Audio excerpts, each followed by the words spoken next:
Voy a dar paso en este último día del Congreso y cerrar con broche de oro presentando al doctor Eduardo Restrepo con la conferencia de clausura. Es sobre comunicación, descolonización, buen vivir, notas para la conversación. Y por supuesto está con nosotros Claudio Maldonado, que ha hecho posible que este evento se realice y a quien ya lo conocen. Bienvenidos otra vez. Por favor, Claudio. Buenas tardes. A los que aún resisten, ¿cierto?, esta larga jornada de trabajo y discusión que hemos tenido, espero que haya sido muy fructífero para cada uno de ustedes. Y bueno, tengo el honor de presentar por segunda vez este año a mi amigo Eduardo Restrepo. Estuvimos en Temuco hace muy poco justamente problematizando el tema de la comunicación y la decolonialidad a partir de las experiencias de los compañeros y comunicadores indígenas del sur de Chile. A Eduardo no le gusta que lo presenten muy formalmente, pero nosotros tenemos que seguir ciertas estructuras. Y Eduardo es antropólogo de la Universidad de Antioquia, Medellín, Colombia, maestría en antropología y doctorado en antropología con énfasis en estudios culturales de la Universidad de Carolina del Norte de Chapel Hill, Estados Unidos.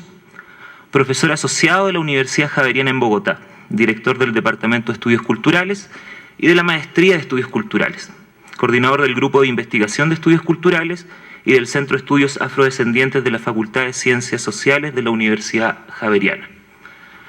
Eduardo, sin más preámbulos, te doy pleno uso de la palabra.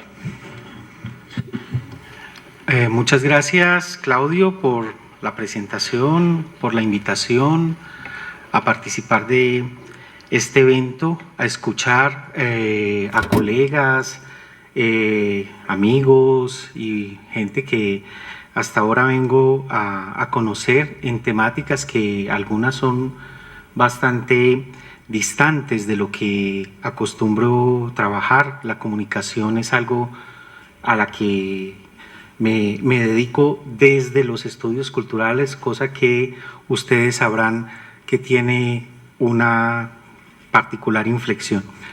Bueno, también agradecer al CIESPAL por la acogida, al director Francisco por esta posibilidad de conversar. Unas notas que quiero compartir con respecto a los conceptos que ordenan la convocatoria. Pues son tres conceptos: comunicación, descolonización, como está ahí, y buen vivir. Y yo quiero aportar unas notas para la conversación. Yo quisiera ofrecer unos insumos, unas provocaciones y quizás algunos elementos que pueden estar ahí para que conversemos. Empiezo, el orden que voy a presentar es primero descolonización, después voy a buen vivir y termino con comunicación. Empezar por decir que descolonización es un término al que corresponden diferentes categorías, o sea, es importante diferenciar entre palabras y conceptos o categorías, y las categorías se ordenan alrededor de este término de descolonización dependiendo de cómo entendamos la colonización. O sea, la descolonización se entiende como algo que depende de la manera como estamos conceptualizando colonización, y colonización está muy ligada a la idea de colonialismo, ¿no? Entonces, lo primero que me parece importante que pensemos es cómo se puede entender o cómo se ha entendido, de hecho, colonización, colonialismo, y cuáles son las estrategias para ese de la descolonización, y cuáles serían los sujetos que estarían asociados a esas estrategias de descolonización. Yo traigo cinco encuadres, 5 maneras en las que históricamente y empíricamente se ha abordado la discusión sobre el colonialismo y la colonización. Hay muchas más, no creo que esta cartografía agote totalmente el debate, pero sí es una cartografía que nos permite entender la complejidad y la heterogeneidad de la conversación cuando estamos hablando de colonialismo. El primer encuadre teórico es un encuadre que podemos ubicar asociado a los procesos de independencia, los llamados procesos de independencia del siglo XIX. En esos procesos de independencia hay una conceptualización, hay una concepción de lo que significa el colonialismo y hay una serie de estrategias para trascender, para ir más allá del colonialismo. Todo se ordena en aquella elaboración del siglo XIX, se ordena en términos de una epocalidad. O sea, el colonialismo es una época, una fase, un momento con el que se puede romper, y la ruptura radica precisamente en la transformación de ciertas instituciones políticas y de relación entre unos territorios y unas gentes, entre las metrópolis y las colonias. Ese modelo es un modelo del 19 que enarbolan las élites latinoamericanas o las élites criollas mejor, y en ese modelo pues el sujeto de la transformación son las mismas élites, y lo que hay ahí es una ruptura en términos de instituciones y de relaciones de sometimiento entre metrópoli y territorios coloniales. Ese es un primer encuadre, es un encuadre que tiene sus ventajas y sus desventajas, es un encuadre que nos permite, por ejemplo, personajes como Simón Bolívar o personajes como Martí, que tienen unos elementos interesantes y otros elementos que son puestos en cuestión a la luz de los otros modelos que voy a presentar. Entonces ese sería como el primero. El segundo modelo o encuadre teórico con respecto al colonialismo es uno que está muy ligado al surgimiento de la teoría de la dependencia en mediados del siglo XX. Ustedes saben que la teoría de la dependencia es una teoría que surge como cuestionamiento de la teoría de la modernización, y la teoría de la modernización es el anclaje del discurso del desarrollo después de la Segunda Guerra Mundial. Voy a volver sobre el desarrollo más adelante.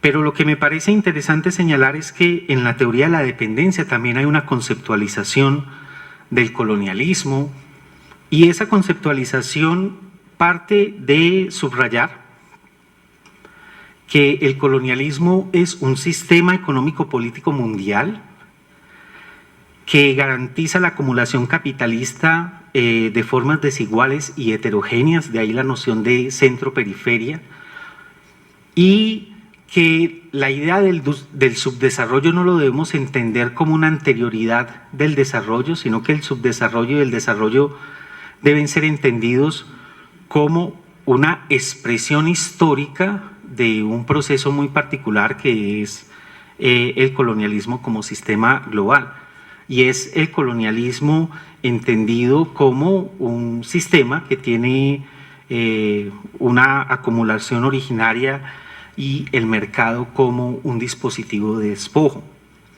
Dentro de la teoría de la dependencia hay otro concepto que me parece muy valioso, que es un concepto que no se encuentra en el 19 o no fue pensado en el 19 de esa manera, y es el concepto de colonialismo interno. O sea, no solamente en términos del sistema mundial hay unos países o unas regiones que están en relación periférica con respecto a los centros, sino que al interior de los países hay relaciones que reproducen esta lógica de centro-periferia, y hay relaciones que subordinan ciertas regiones y ciertas gentes de los países a una estructura de la dependencia y la desigualdad. Ese es como una lógica donde el colonialismo es pensado en clave de economía política, pero una economía política atravesada por una geopolítica en cierto sentido, y el propósito entonces que se deriva de la teoría de la dependencia, o cómo se puede el descolonizar o la descolonización, pasaría por toda una estructura de sustitución de importaciones, la idea de que hay que promover el desarrollo industrial nacional, la educación, y generar unas condiciones para que estos países en relación de dependencia rompan con esa dependencia que está garantizada por el mercado del sistema mundo. Ustedes saben que Wallerstein y otros académicos y intelectuales han tomado algunas ideas de teoría de la dependencia, entonces suena o resuena mejor con cosas que vamos a hablar más adelante. Ahora, el sujeto de la transformación serían los representantes de la nación. Aquí no necesariamente tienen que ser las élites criollas. Los representantes de la nación pueden ser también gente que venga de sectores más populares o más subalternizados, pero que tengan cierta visibilidad y cierta posicionalidad en términos del aparato de Estado. Esa es la segunda conceptualización del colonialismo. La tercera está ligada a un momento que es el de las luchas anticoloniales en Asia y África, y en particular hay un autor que me parece que encarna esta conceptualización del colonialismo de una manera muy productiva, muy sugerente, muy seductora. Ese es Frantz Fanon. O sea, Fanon yo lo ubicaría como una conceptualización del colonialismo que tiene unas distinciones importantes con lo que podría verse dentro de la teoría de la dependencia, y por supuesto unas distinciones fuertes con lo que se piensa el colonialismo como una época y como una relación simplemente de imposición de instituciones, como se pensaba en el siglo XIX. Con Fanon, bueno, una cosa es que Fanon no está pensando el colonialismo solamente como dominación o coerción, sino que Fanon nos plantea que el colonialismo produce sujetos, y produce sujetos, el sujeto colonizador y el sujeto colonizado. O sea, el colonialismo constituye, produce a los sujetos coloniales, tanto al colonizador como al colonizado. Y es una dialéctica, cuando él recurre a Hegel, una dialéctica que es deshumanizadora de los colonizados y de los colonizadores. No solamente es un asunto, digamos, como de una dimensión, sino que Fanon está pensando en esas dos dimensiones. Si el colonialismo produce sujetos, entonces nos encontramos con que los colonizados en Fanon no son simple exterioridad, sino que son literalmente interpelados, constituidos por el colonialismo, con todo lo que eso implica, con todas las estrategias que Fanon describe en su trabajo. Por lo tanto, el colonialismo para Fanon es no solamente un asunto que desestructura sistemas de vida, memorias, dignidades, relatos, ritualidades, sino que también constituye. O sea, uno estuviera de alguna manera muy cercano a decir, bueno, ahí hay una lectura Foucaultiana, aunque esto no es, o sea, en el sentido de que el poder produce. O sea, el colonialismo no solamente impone, destruye, sino que también constituye, y constituye no solamente a los colonizadores, sino también a los colonizados.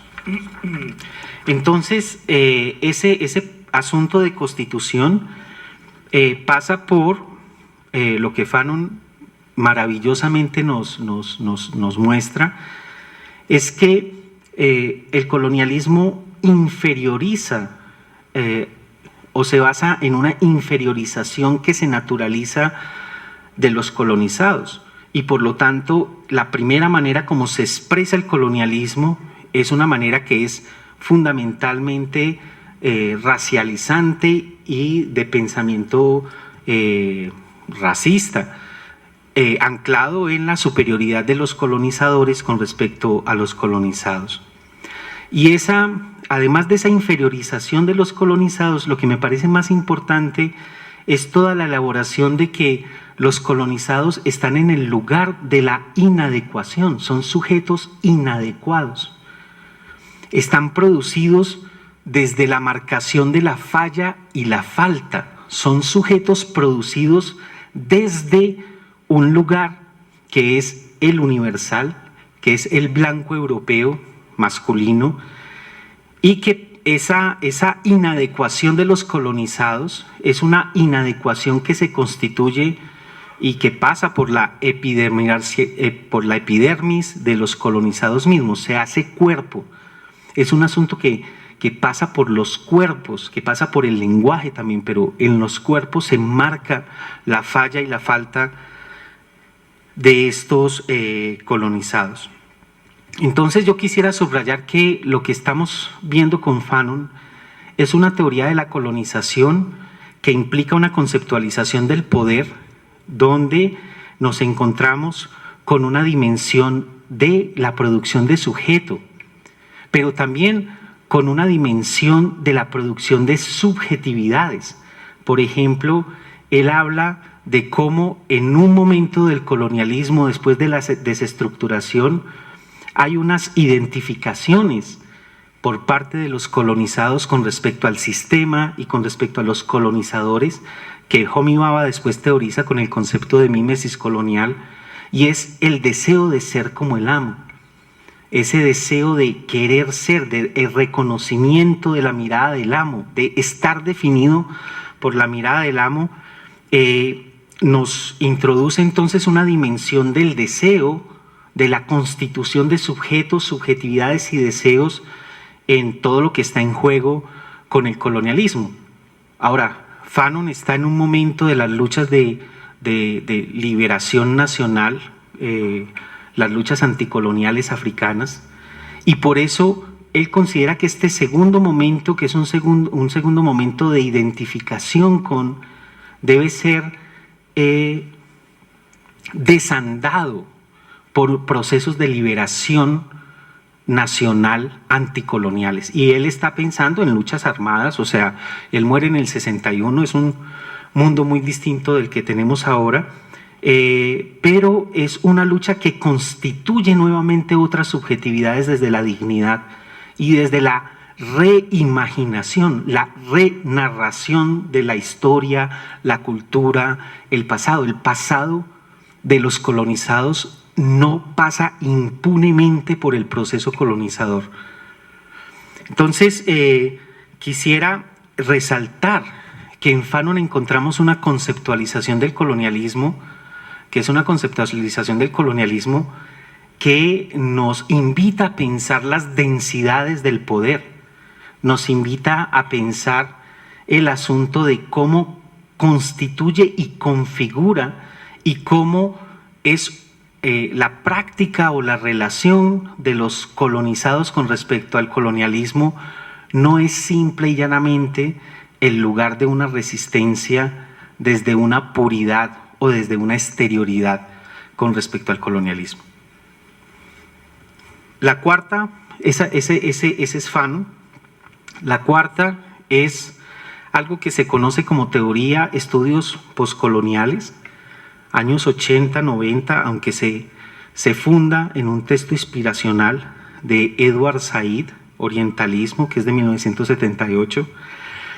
Y esta teoría de estudios poscoloniales se constituye en una problemática fundamental, y es como la experiencia del colonialismo constituye nuestro presente. Cómo la experiencia del colonialismo no es una cosa que pasó, sino es una cosa que nos atraviesa literalmente en nuestras imaginaciones teóricas, en nuestras prácticas cotidianas, en nuestros cuerpos. La teoría poscolonial o de los estudios poscoloniales encuentra, como decía ahorita, en el libro de Said, Orientalismo, una inspiración importante en el sentido de que Said nos muestra cómo las geografías y las ontologías de Oriente, esos orientales exóticos a la mirada de Occidente, esas geografías semicivilizadas o bárbaras, con unas prácticas morales, sexuales, religiosas, eran fundamentalmente producto de un discurso de novelistas, de viajeros, de académicos, de científicos, que habían configurado unas geografías y ontologías imaginarias y que al hacer eso había producido una radical distinción entre Oriente y Occidente. Occidente es el lugar no nombrado desde donde se imagina Oriente, y esa imaginación de Oriente dice más de Occidente que de los orientales y sus geografías. Esa es la contribución de Said, que encontramos en muchos otros académicos y en muchos otros trabajos. Por ejemplo, hay uno que a mí me parece injustamente olvidado, es el de Mudimbe, que es The Invention of Africa. Es un texto de 1988, donde Mudimbe nos dice eso, pero para África y los africanos. Para lo afro no está desmarcado de la historicidad misma del colonialismo. O un texto que yo recomiendo profundamente, entre otras cosas, porque este autor me parece muy valioso, de Stuart Hall, un texto publicado en 1992 que se llama Occidente y el resto. En ese texto, Stuart Hall nos muestra cómo Occidente y el resto son una formación discursiva con unas tecnologías de dominación que producen tanto a los afuera, al resto, como a Occidente misma, y los producen no solamente porque es un asunto de un ejercicio epistémico, sino porque es un asunto de dominación. Stuart Hall, en ese texto, que es un capítulo de un libro que se llama Formations of Modernity, Formaciones de Modernidad, nos habla de cómo la modernidad tiene un lado oscuro, en esos términos, tal cual, y cómo el resto está pensado como una exterioridad de Occidente, aunque no lo es, porque es el discurso, en el sentido Foucaultiano, lo que constituye ese afuera. Hay otro autor que a mí me gustaría situar aquí, aunque él seguramente no se imagina en esto de estudios poscoloniales, Arturo Escobar, un gran amigo para muchos de los que están aquí. Él tiene un libro que realmente él lo escribió para 1987 porque es su tesis doctoral, pero fue publicado hasta el 95 y fue traducido al castellano como La invención del tercer mundo. Arturo lo que muestra es que el discurso del desarrollo es un discurso como el orientalismo, que produce un objeto, y ese objeto es precisamente el tercer mundo subdesarrollado, pero también al desarrollo mismo. Me gustaría terminar en esa larga cita de personajes a Fernando Coronil, quien nos habla en un artículo largo del 96 sobre más allá del occidentalismo, o sea, el occidentalismo como esa parte que a Said le falta por ver, por elaborar, por discutir, en tanto que Occidente también tiene una producción de sí por una configuración de los otros. ¿Qué quiero decir con esta teoría de estudios poscoloniales? Aquí el colonialismo está conceptualizado como una tecnología de otrerización. ¿A qué me refiero con una tecnología de otrerización? Una producción de los radicales otros de Occidente y de Europa. Y por lo tanto la producción de Occidente y de Europa como distinta, ontológica, epistémica históricamente de los otros. Es más, hay una gente con historia y otra gente sin historia. Es ese modelo el que está dentro de esta idea del colonialismo como una tecnología de otrerización. Y quiero subrayar que desde este punto, el colonialismo hay que entenderlo como un principio de inteligibilidad. Esto es como una particular lógica de la categorización, de la visibilidad y de la posibilidad de enunciación y de hacer cosas desde ahí. Y ese principio de inteligibilidad, para usar a un antropólogo haitiano, se llama Michel Rolf-Trouillot, implica una distinción ontológica insalvable entre nosotros y ellos, basada en universales noratlánticos. Y los universales noratlánticos hay que entenderlos como las ficciones normativas de la teoría de la performatividad de Judy Butler, que son ficciones que producen el mundo, no son ficciones que se quedan en la imaginación de unas personas sin ninguna implicación con el mundo. Entonces, desde ahí, yo quisiera entonces, abrevando en otro autor, en Chakrabarty, hablar de que esta conceptualización del colonialismo nos produce una modernidad y Europa hiperreal por un lado, y por otro lado, unos indígenas, nativos, aborígenes, otros hiperreales por el otro lado. O sea, esa distinción, es ese sistema de diferencias el que constituye al colonialismo como tecnología de otrerización, y que no estoy hablando simplemente de maneras de entender el mundo, sino de maneras de intervenir y hacer en el mundo. Por supuesto, y esto no me lo tengo que inventar, no es sino leer la introducción de Orientalismo de Said, la teoría del poder con la que está operando estos estudios postcoloniales es una teoría del poder que se funda en dos grandes teóricos, en Foucault, por un lado, y es el Foucault de la arqueología del saber, que no es, o sea, los Foucaultianos saben que es un Foucault muy particular, y el otro gran autor es Gramsci.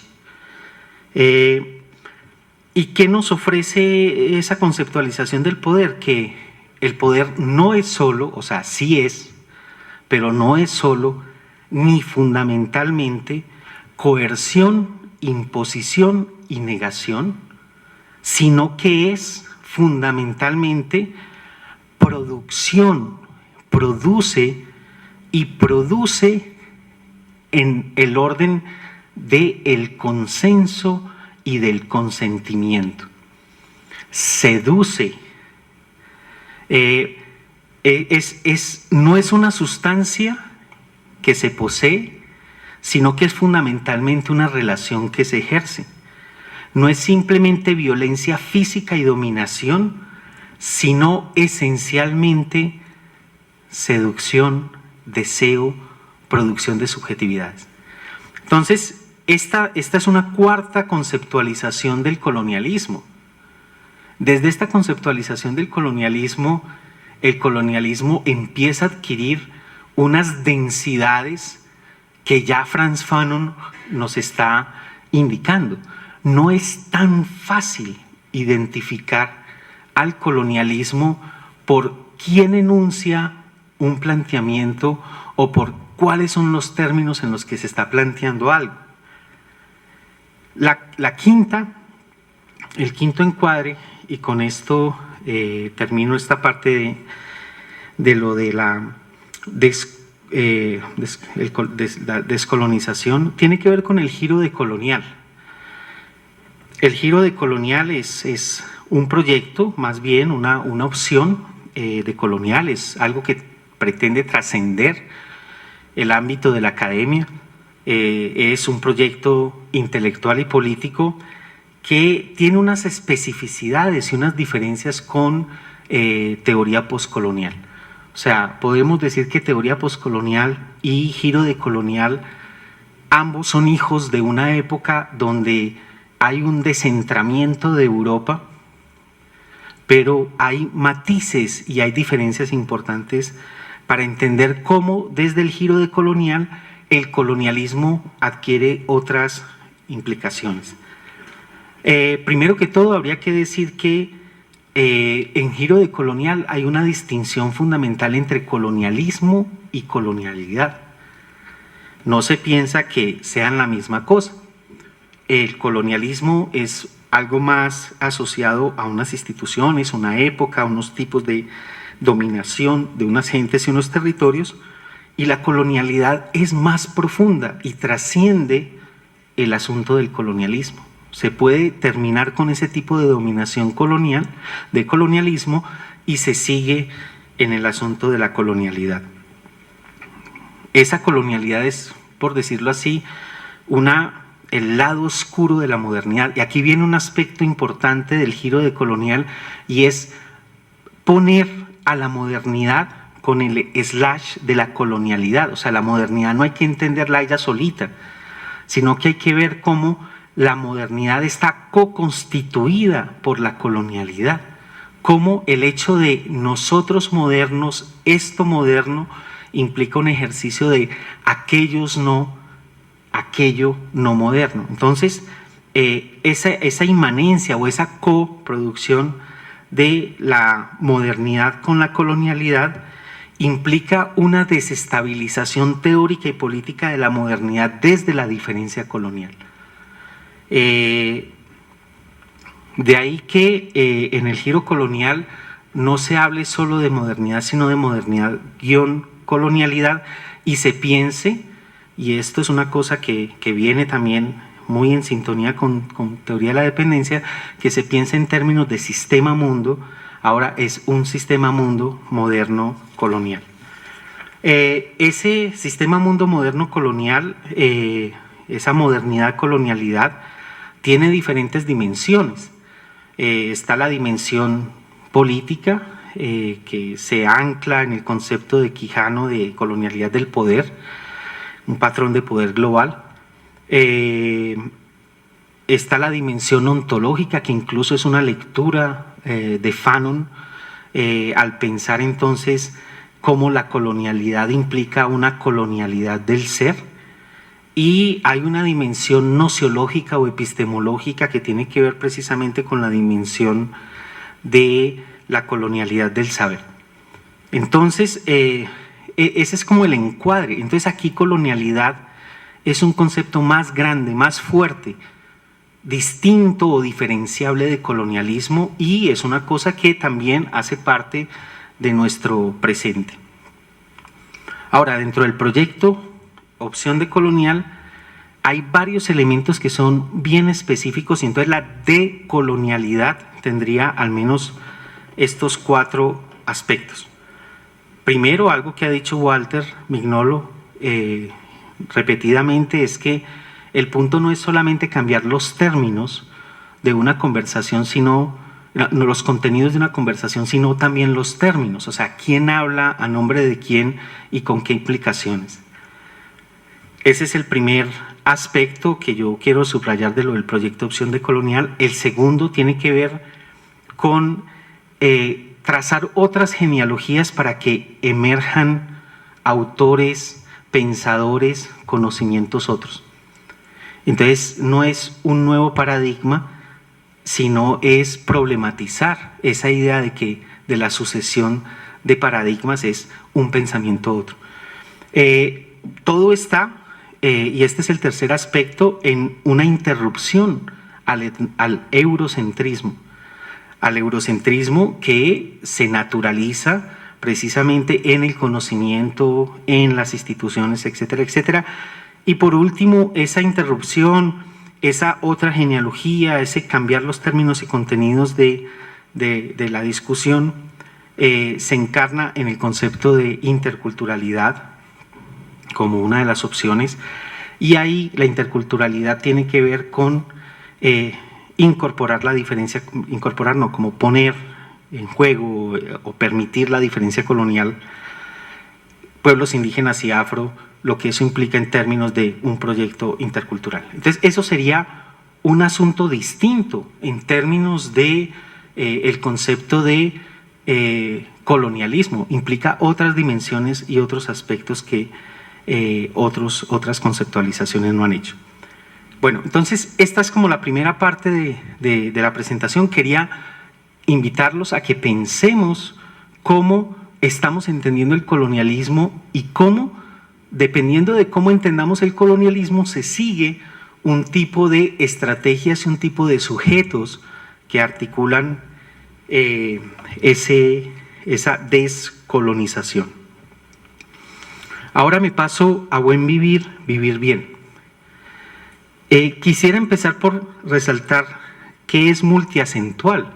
O sea, vivir bien no se entiende, o buen vivir no se entiende de la misma manera dependiendo de quién lo esté enunciando. Ahorita nos decían, por lo menos hay 3 grandes vertientes del buen vivir en el Ecuador: el asunto comunitarista, el asunto más ambientalista o ecológico y el asunto más socialista. Yo no sé si esa categorización sea cierta o falsa.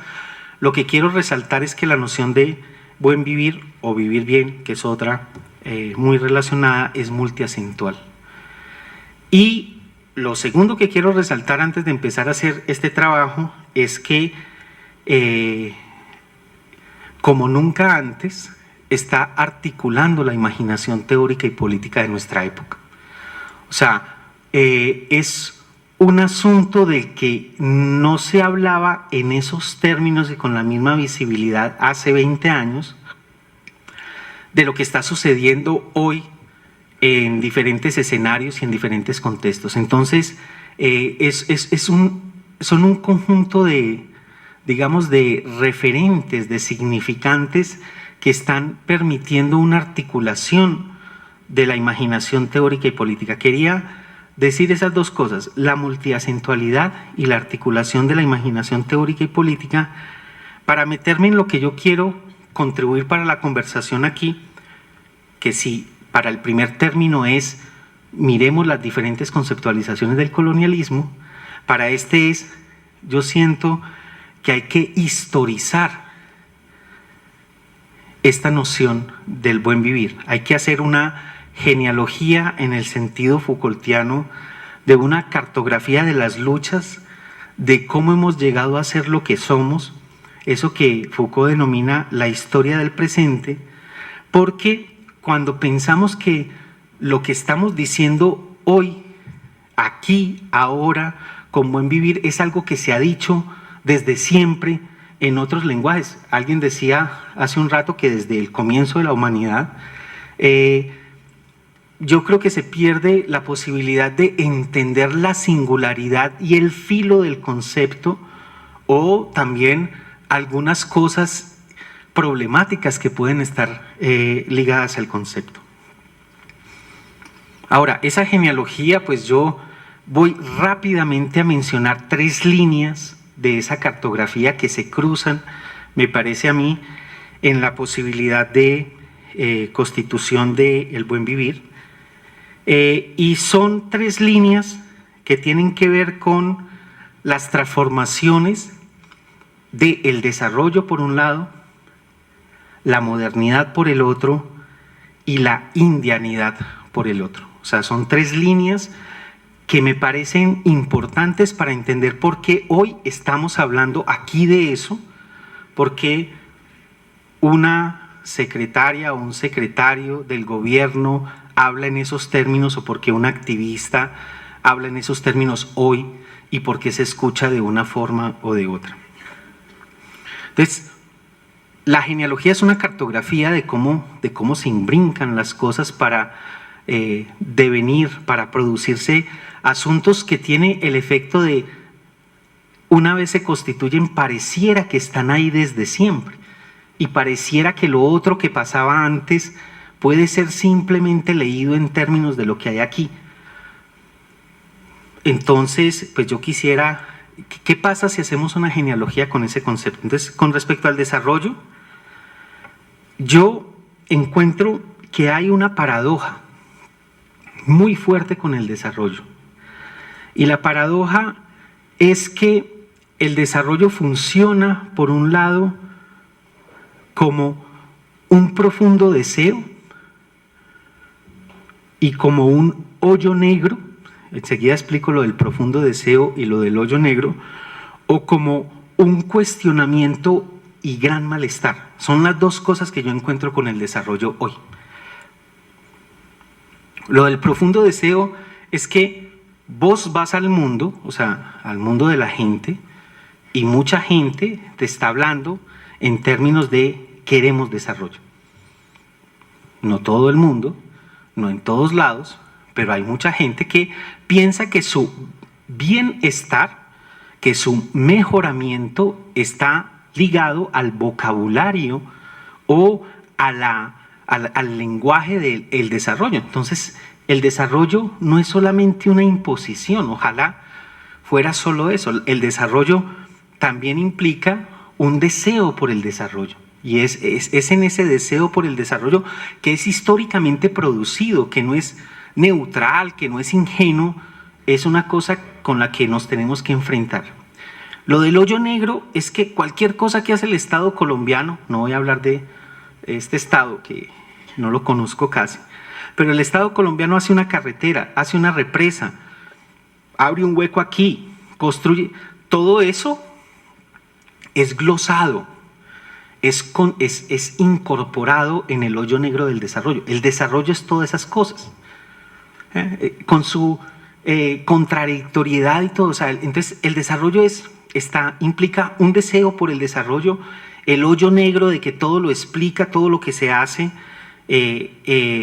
está o cae ahí, pero al mismo tiempo uno se encuentra, como decía ahorita, con un gran cuestionamiento y un gran malestar, sobre todo de ciertos activistas y de ciertos académicos. No todos los académicos en Colombia están problematizando el desarrollo. No todos los activistas, y cuando pienso en activistas estoy pensando en gente en los barrios haciendo cuestiones de gestión cultural, o estoy pensando en activistas de derechos humanos, o hay múltiples formas de activismo, no es solo la de los indígenas o la de los afrodescendientes. El mundo es más complejo que indígenas y afrodescendientes y mestizos por el otro lado, y por tanto hay una suerte de cuestionamiento y de malestar entre unos académicos y unos activistas. Académicos, algunos antropólogos, porque no todos, hay unos que trabajan para Ecopetrol y todas esas cosas, consultas previas y todas esas que no necesariamente que estén cuestionando el desarrollo. Entonces esa es la paradoja.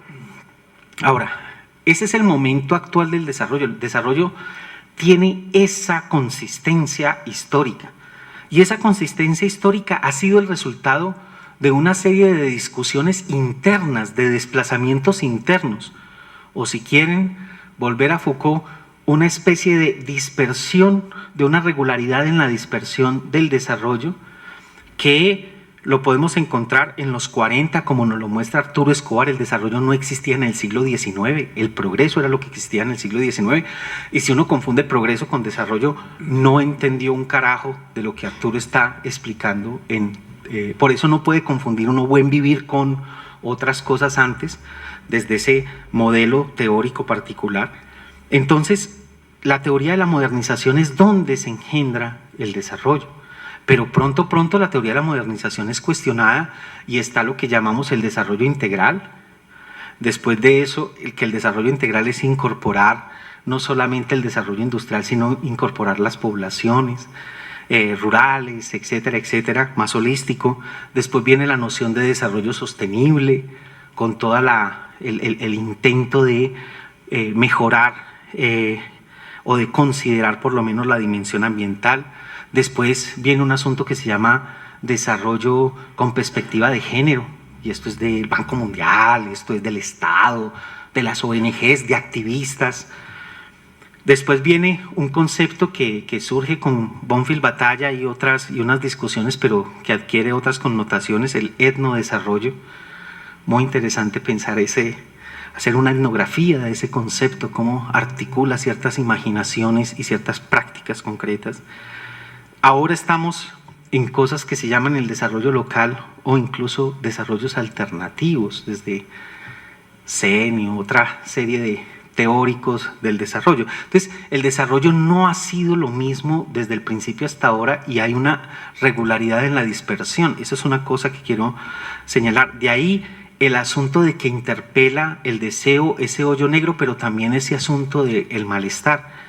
Y críticas externas al desarrollo, pues todas las que ustedes quieran, desde la teoría de la dependencia, empezando en los años 40, 50, las críticas basadas en las discusiones ambientales, ecológicas, las críticas, que es donde el trabajo de Arturo Escobar se escribe, postestructuralistas al desarrollo, pero no es solamente Arturo, es otro grupo de académicos y teóricos, Ferguson, Timothy Mitchell, etcétera, etcétera.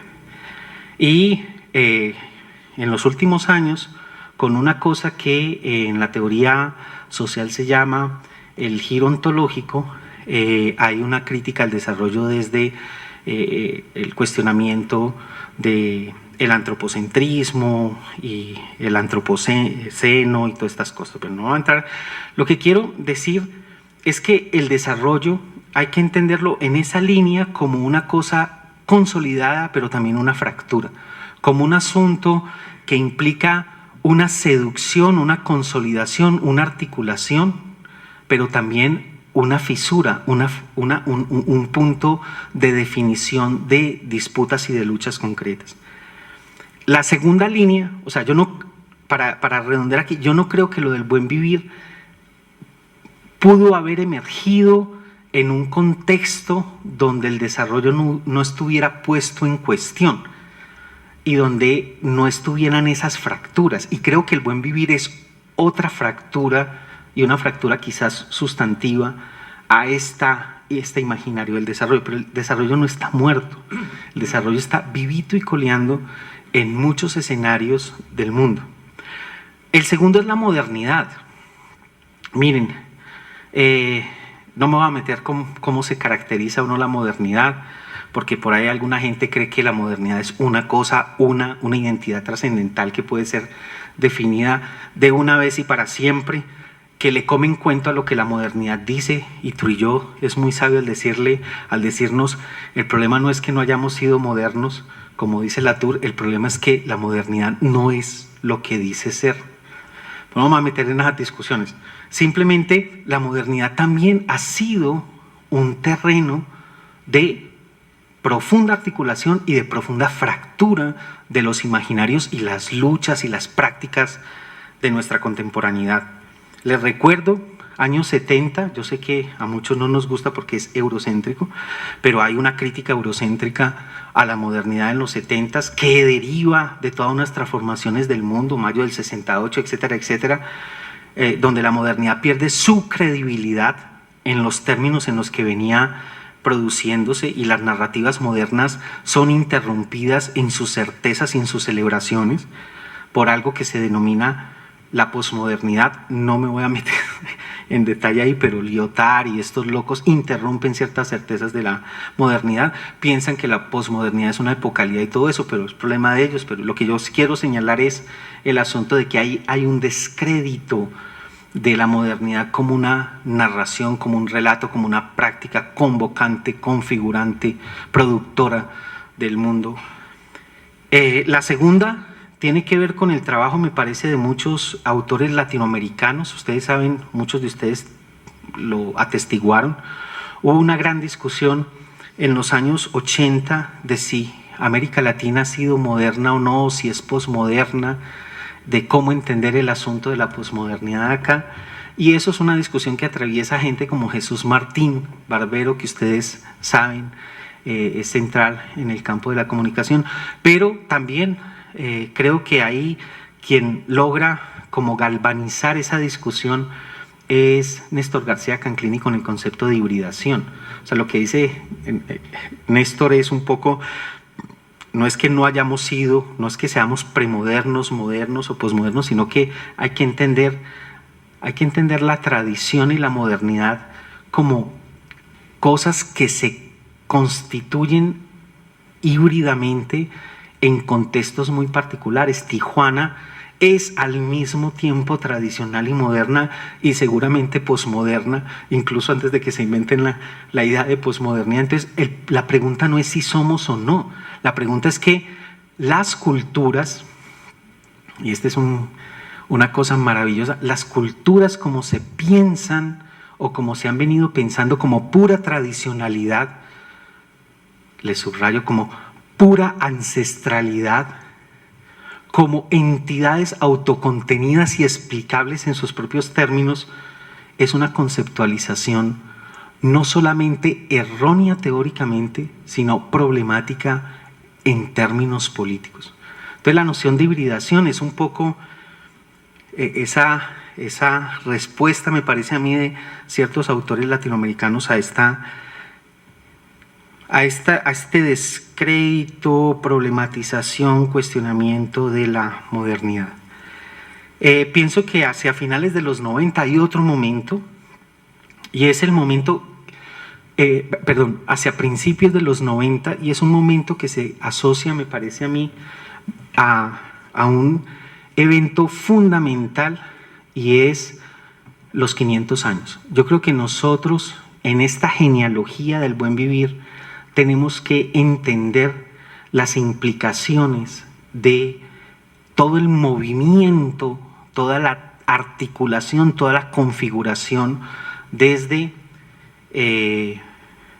poblaciones indígenas y en algunos casos afros o negras, o como quieran llamarlo, en esa gran reacción a la actitud celebratoria del descubrimiento y el relato de que es un proyecto civilizacional. Creo que ese tercer punto tiene que ver con enrostrarle a la modernidad su origen y sus improntas europeas. La modernidad es un proyecto civilizacional europeo en nombre del cual se ha establecido prácticas de etnocidio y de genocidio. Eso es el momento de los 90, ese es el momento de ese movimiento que me parece importante en América Latina y en el mundo. Y finalmente, aquí para avanzar en la otra cosa, porque estoy colgado de tiempo, creo que en los años 2000, cuando hemos pensado la modernidad más etnográficamente, más históricamente, se ha dado algo que podríamos decir una provincialización, recogiendo el concepto de Chakrabarty, de lo necesario pero insuficiente, una pluralización, no hay una modernidad, hay modernidades, y una eventualización, hay un concepto Foucaultiano que yo he usado para entender la modernidad como proyectos civilizacionales situados, asociados a unas configuraciones y relaciones de poder concreto. Bueno, eso es modernidad. Indianidad lo voy a mencionar rapidísimamente, creo que es en lo que me debería haber centrado, porque sé que en este escenario las poblaciones indígenas, los pueblos indígenas son lindos por definición, y les endosamos un montón de cosas. La indianidad, ojo que cuando hablo de indianidad no estoy hablando de poblaciones indígenas, estoy hablando de una forma, un conjunto de representaciones desde los cuales se produce y se interviene sobre una gente en particular. Yo creo que esa genealogía tiene que pasar por Pátzcuaro, bueno, primero por toda la cosa de colonización, el siglo XIX, el relato de la nación, todo eso, pero en el siglo XX hay momentos importantes de esto.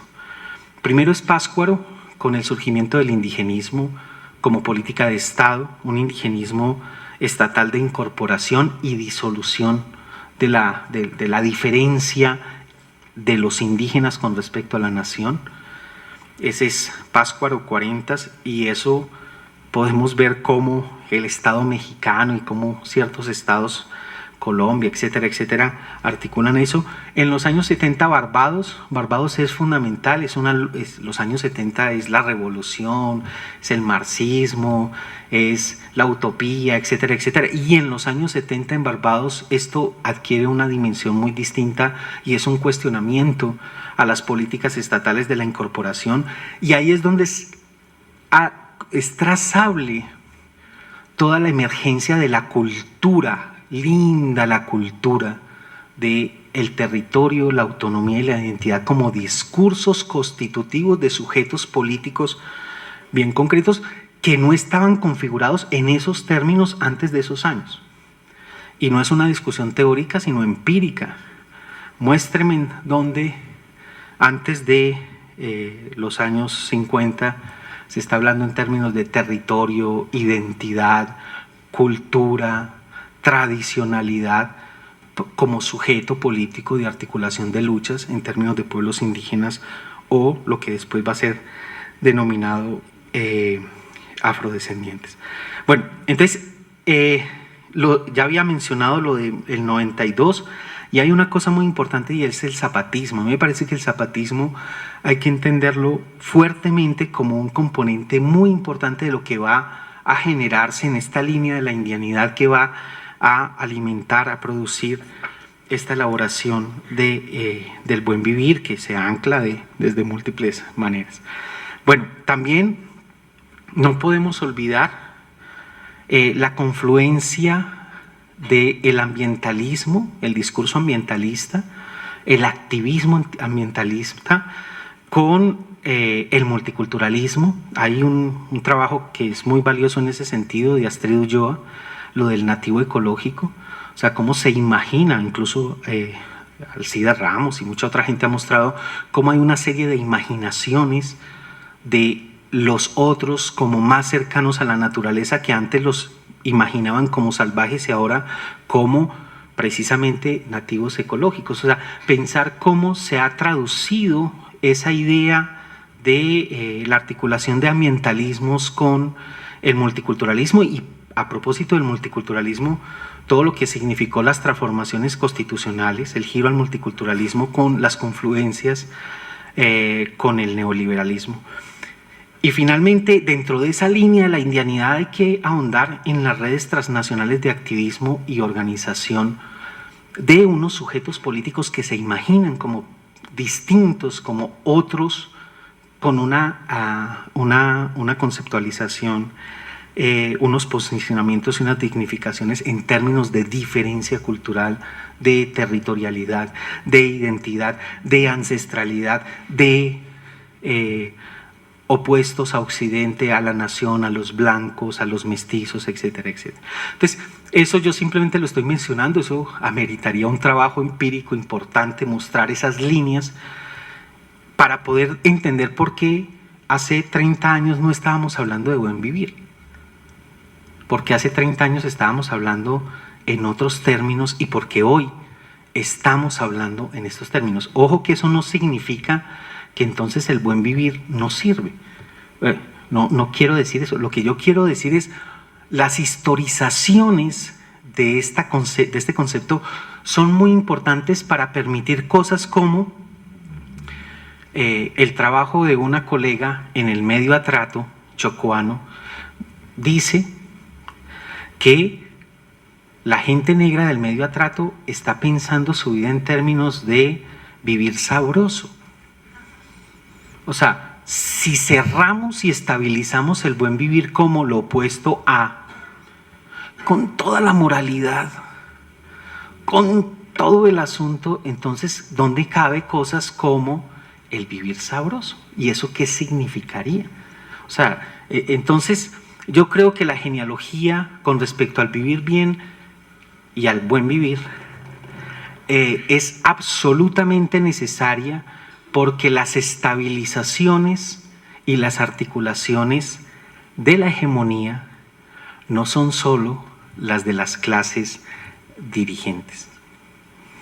Y es sospechoso que las clases dirigentes se identifiquen suddenly, de pronto, con respecto a este tipo de conceptos. Bueno, como estoy muy colgado y quiero que debatamos, quisiera simplemente cerrar con el concepto de comunicación.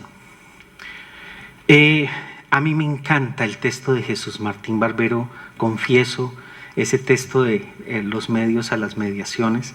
Parece que es un giro lúcido en pensar lo que los medios hacen, lo que la gente hace con los medios, los usos de los medios. Es un texto hijo de su época, de los años 80, del 87, pues publicado. Y me parece que la apelación de Jesús Martín Barbero y de otro personaje que he mencionado rápidamente, Stuart Hall, al concepto gramsciano de hegemonía, que no es el de dominación. Ojo, en Gramsci hegemonía no es malo. Los malos no son los hegemónicos y los buenos no son los contrahegemónicos. No es un discurso moral. La hegemonía es una forma de la política que pasa ni siquiera por el lado del consenso, sino del consentimiento. Y eso es lo que muestra Jesús Martín Barbero ahí. Y eso es lo que muestra Stuart Hall en todos sus trabajos sobre medios, ideología y racialización. Pero mi contribución a lo de la comunicación no quiere centrarse ahí, que ustedes deben conocer eso en detalle. Lo que yo quisiera es, en un minuto, decir que hay una conversación entre unos antropólogos. Qué pena, yo soy antropólogo, debo confesar esa perversión. Entre unos antropólogos hay una conversación que se llama Antropologías del Mundo. Y me parece que es una descolonización que puede ser muy valiosa para los estudios de la comunicación. Y es una descolonización que recoge a Gramsci. Y es una descolonización que recoge teoría queer, que son niveles de comprensión del poder que circulan en los campos académicos y en los imaginarios teóricos y políticos que operan en el mundo, que pueden ser interesantes a la hora de pensar la comunicación. Voy a mencionar 3 rápidamente. Primer enunciado, a estos se les ocurre decir que la antropología es lo que los antropólogos hacen en cuanto tales.